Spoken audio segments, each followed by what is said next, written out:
know the mic's for the guys. Yeah, Joe, we'll start off with you. David, side played really well for an hour then, and obviously come away with difficult results at the end. I just wonder what your thoughts are on it. I thought we'd done a good job for best part of an hour. The first goal was disappointing, but it was the second goal more disappointing because it never gave us a chance to sort of keep ourselves in the game at that point. Made it really difficult to get back in it. But we've done a lot of good things, made some good opportunities, and no, there's no disappointment for me regarding the players. The result's disappointing, but I think coming to Man City is never an easy place to get a result. Yeah, what do you put down those goals to? Is it just a little bit of switching off, do you think, or? I think there's a transitional phase on from us sort of dropping from an attacking position into a defensive set-up. I have to say, I think it's Foden who makes a pass through and sends a Riley away, but the pass between Jacob, Ryan and Elliot, they were just at the time sort of getting the position set, and they get caught. I think the ball beats Jake's foot by a yard, and I have to say though, it was a brilliant ball by Riley. Stood it up for Haaland.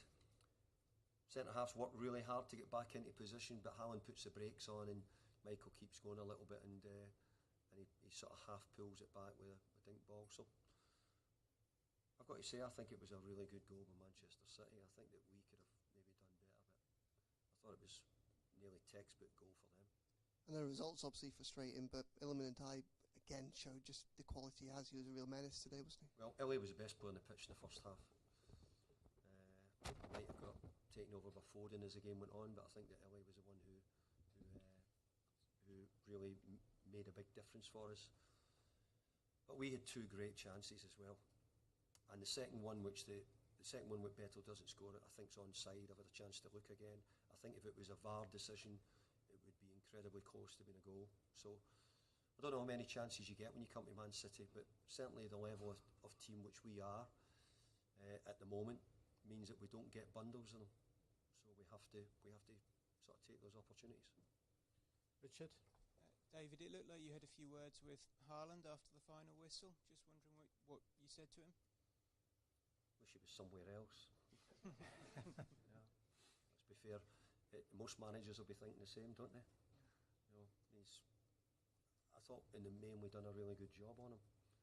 But then you say, how can you say that? And he's just got himself 2 goals. From his point of view, I thought the second one was a bit scruffy. Goes through Tarky's legs to get through when we hadn't really given him too many opportunities.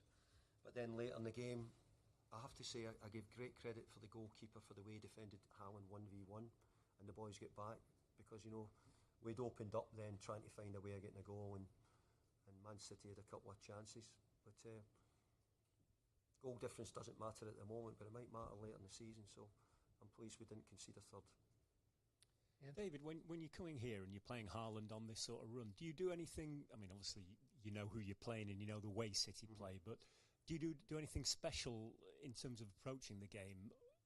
Because you did a great job for 60 minutes, or certainly first half, he barely had a kick, did he? Yeah, but that's the problem. What do you do then? If he does nothing for 60 minutes, what are you going to do? You're going to talk about the 2 or 3 minutes and keep it going. But I think his ability to score, he's got something which others haven't. I have to say though, the Man City team played well, and they create the opportunities for him. As I said, a pass and a lovely stood-up ball gives him a chance to score with his head. So, you know, you have to praise his teammates for the opportunities they make for him. But he certainly looks, going through 1v1, nearly unstoppable. And unfortunately, they got through a couple of times right at the end. But thankfully, Jordan done a good job of it. Paddy?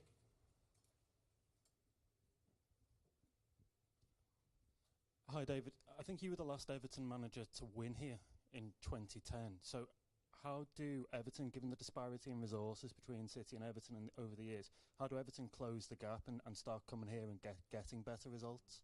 Yeah, well, I think that's a huge question where you could take forever to answer. Look, if you look at where Everton were this time last year, you know, the difference in where we are now, I want us to be competitive against the best teams. We've tried to be competitive against Man City, Liverpool, Arsenal when we play them, and I hope we can between now and the end of the season. But we won't win all the games. But we'll be making sure that we come here. And I actually thought that today we were competitive for long parts. Maybe we didn't make enough chances, but we couldn't get enough possession because they're so good. But we did. We did make 2 or 3. And sometimes when you come here, I've seen other teams come here and have less of the ball and less chances than we do and go away with a result.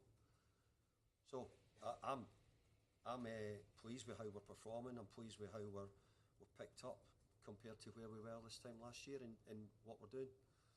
We've had a really good away record in the main since we've come in. And I came here today thinking I might have a wee sneakier chance of getting a result today. And for 60 odd minutes we weren't that far away. All done? Yeah, thanks folks. Cheers. See you later. How you doing? Good.